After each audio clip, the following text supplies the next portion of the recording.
The state of the economy today is deeply worrying. The last quarter's GDP growth rate of 5% signals that we are in the midst of a prolonged slowdown. India has the potential to grow at a much faster rate, but all-round mismanagement by the Modi government has resulted in this slowdown. It is particularly distressing that the manufacturing sector's growth is tottering at 0.6%. This makes it very clear that our economy has not yet recovered from the man-made blunders of demonetization and a hastily implemented GST. Domestic demand is depressed and consumption growth is at an 18-month low.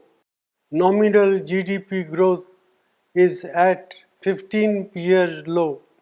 There is a gaping hole in tax revenues. Tax buoyancy remains elusive as businessmen, small and big, are hounded and tax terrorism continues unabated. Investor sentiment are in doldrum. These are not the foundations for economic recovery.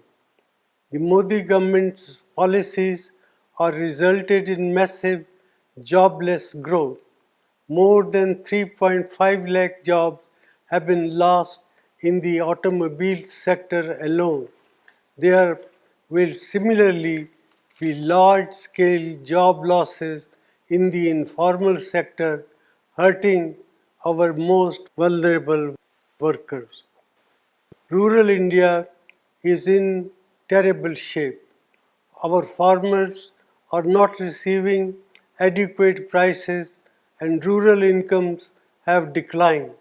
The low inflation rate that the Modi government likes to showcase comes at the cost of our farmers and their income by inflicting misery on over 50% of India's population. Institutions are under attack and their autonomy is being eroded. The resilience of the Reserve Bank will be tested after its record transfer of rupees 1.76 lakh crores to the government, which claims that it does not have a plan on what it will do with this windfall. In addition, the credibility of India's data has come under question under this government. Budget announcements and rollbacks have shaken the confidence of international investors. India has not been able to increase the exports to take advantage of opportunities that have arisen in global trade due to geopolitical realignment. Such is the state of economic management under the Modi government.